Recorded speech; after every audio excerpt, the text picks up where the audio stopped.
Hi, geometry. So what happens when we're doing the quadratic formula and we get a negative underneath the radical?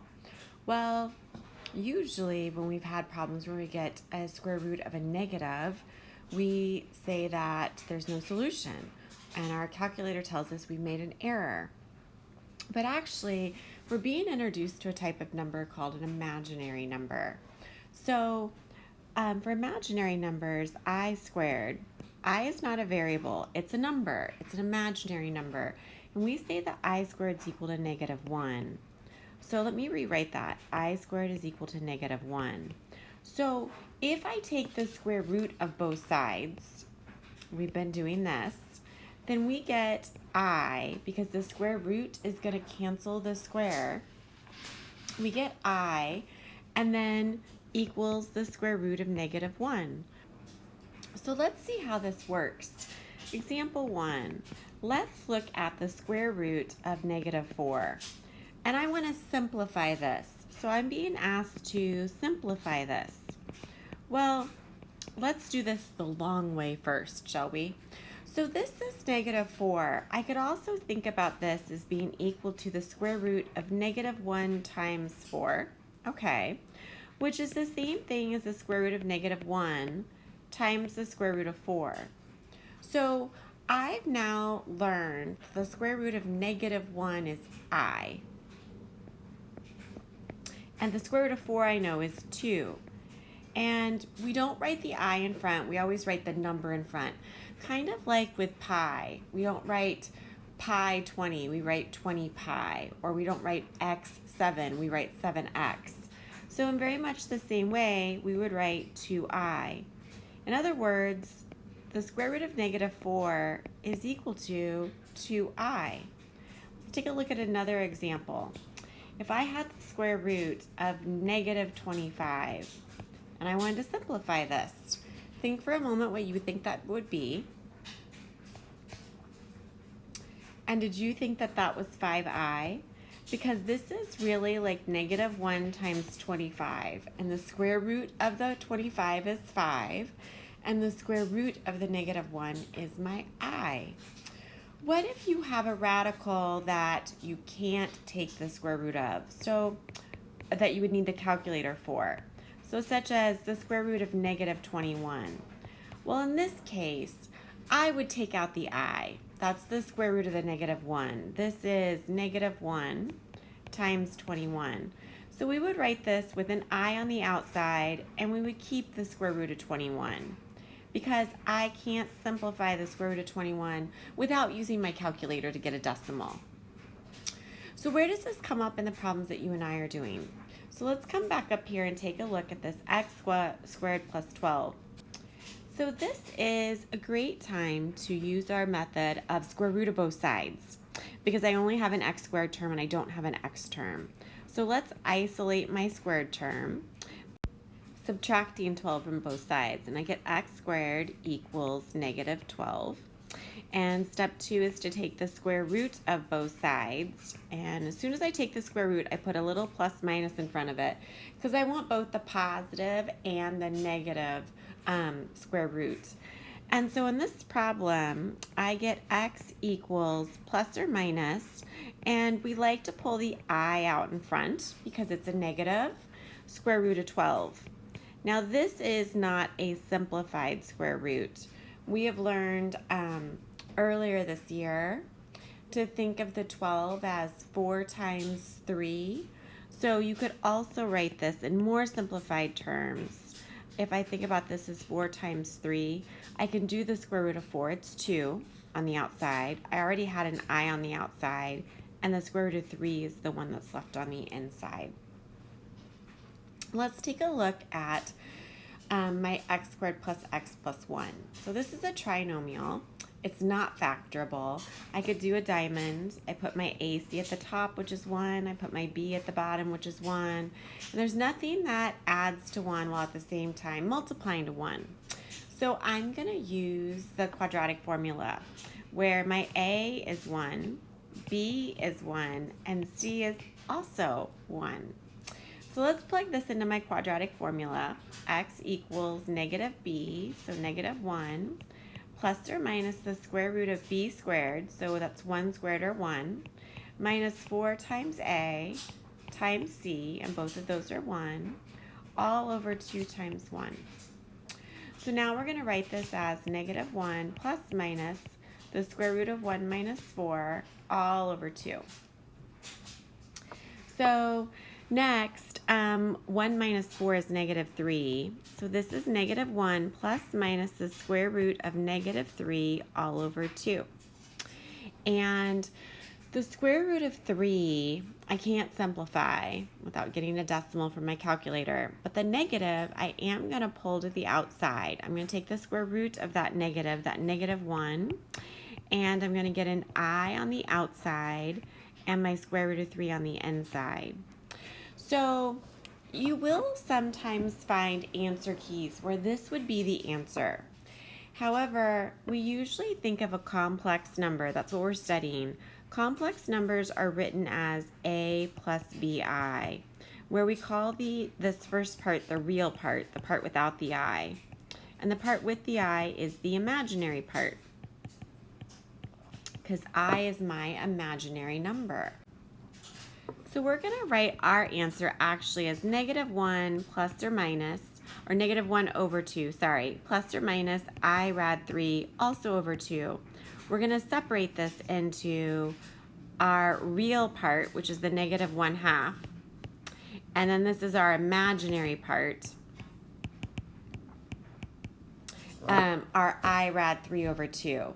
So instead of having the entire numerator over one denominator of 2, I've separated by the plus minus to my real part and my imaginary part. And that's how we like to leave our answers. So let's look at a couple examples. I actually want us to jump down to examples 3 and 4 down here, but I am going to change them. I'm going to use different problems in class. So let's scratch these out. And on number 3, I'd like you to write the problem of 4b squared minus 3b plus 2 equals 0. And for number 4, I'd like you to write the problem 6m squared plus 3m plus 6 equals 4. So in this problem, my equation's already set equal to 0, so I can see that my a is 4, my b is negative 3, and my c is 2. And I'm going to put this into the quadratic formula. So my x, which in this case is a b, I'm going to write x though, actually. I don't want you to be confused with the b in the quadratic formula. So even though my variable is a b up above. So x equals negative b, so a negative 3 is a positive 3, plus minus the square root of b squared. Negative 3 squared is a positive 9. If you're getting a negative 9, you're not using parentheses on your calculator if you're a calculator person. Minus 4 times a times c, all over 2 times a. So let's do some of this math. 3 plus or minus 9 minus 4 times 4 times 2 is 32, all over 8. So now you'll notice, unlike the problems we did Friday, unlike the problems that you had due Monday, now we're going to have a negative underneath that square root. We're going to get 3 plus or minus the square root of negative 23, all over 8. And so I'm not going to take the square root of that 23. It's not a perfect square. There's no squares in there, but I am going to take the square root of our negative 1. I'm going to pull it outside as an I. At the same time, I'm going to write my denominator separately. So I'm going to pull out my I, square root of 23, and I'm going to write both my parts. Remember, this is called a complex number. This is my answer, by the way. It's 2 answers. This is my real part. This is my imaginary part with my I.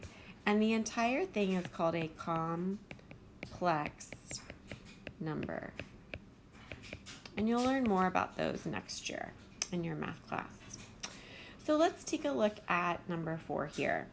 Now I can't do anything with this problem because it's not set equal to 0. So I need to do that before I can find my A, B's, and C's.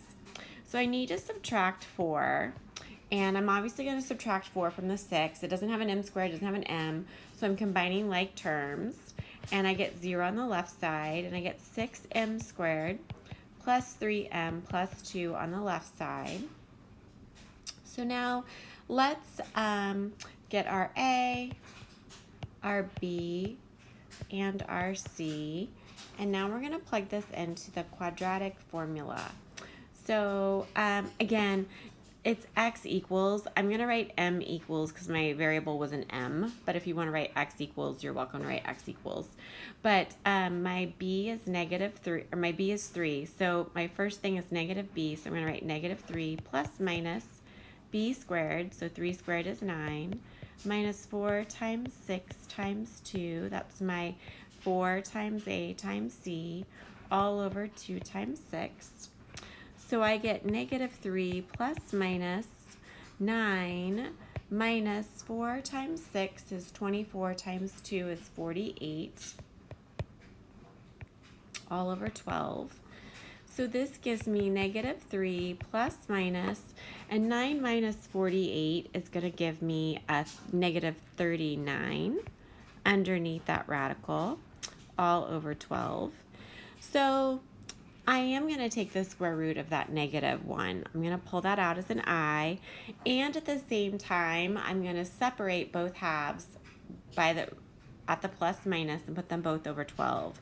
So I get equals -3 over 12 plus minus, I'm going to pull my -1 out, square root of -1 out as an I. So it's I times the square root of 39 all over that same 12. I'm not really done yet though. That -3 over 12 is a reducible fraction. I am going to reduce that. I'm going to reduce it by 3 to get -1 over 4 plus minus I square root of 39 all over 12. And this will be my final answer for that problem. So let's I'm going to separate, look at the next page. This is reviewing just the types of solving that we've reviewed in this unit. So first of all, if we're going to solve by factoring, we need to factor our equation. So let's get started and give this a try. I write my 12 at the top and the -8 at the bottom. And I think of what multiplies to 12 by adding to -8, and I get -2, -6. And I get x minus 2 times x minus 6 equals 0. And then I know that if their product is 0, by the zero product property, either one of my factors could be 0. So I set my x minus 2 equal to 0. And I set my x minus 6 equal to 0. I get x equals 2 and x equals 6. So the next one says x squared minus 10 equals 0.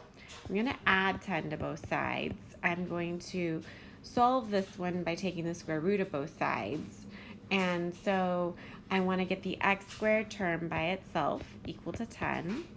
And now I'm going to take the square root of both sides. And when I take the square root of the 10, I'm going to insert that plus minus.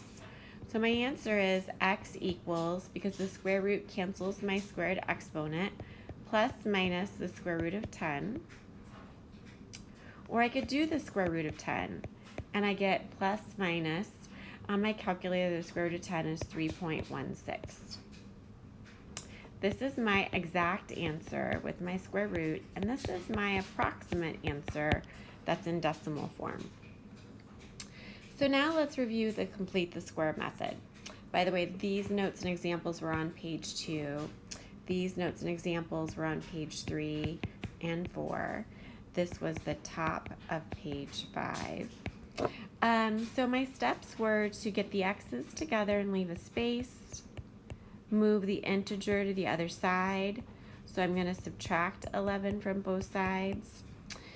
And now I'm going to complete the square. So I'm going to take my b term, -12, divide by 2 and square it. I get -6 squared, and I get 36. So 36 is the number that completes my square. I'm going to add that to both sides. I'm not going to add it to one and subtract to the other. I'm not trying to move it. I'm trying to balance my equation, so I add it to both sides. And now I'm going to do my factoring. Remember my shortcut and complete the square. Square root of the first, square root of the third, sign from the middle. So this would be x minus 6 squared equals negative 11 plus 36 is 25. And now I'm ready for my last step, and that's to solve. And when I solve, I'm going to take the square root of both sides, insert my plus minus. On the left side, I get x minus 6. On the right side, I get plus or minus 5. I don't have my x term. Let me slide my screen up a little bit. I don't have my x term by itself yet. So I need to add 6 to both sides. And when I do that, I'm going to put it right in front of the plus minus. So I'm going to add 6 to both sides. And I get x equals 6 plus or minus 5. So that's 2 answers. That's 6 plus 5. So I get 11 for one of my 2 answers. And that's 6 minus 5. So I get 1 for one of my answers. I'm going to let you do the third one since we've already done a few quadratic formula problems. Check your answers in our folder on Schoology, but I believe you should get that x equals both a 4 and a negative 25 if you do your work correctly. And I will see you in the next class. Bye.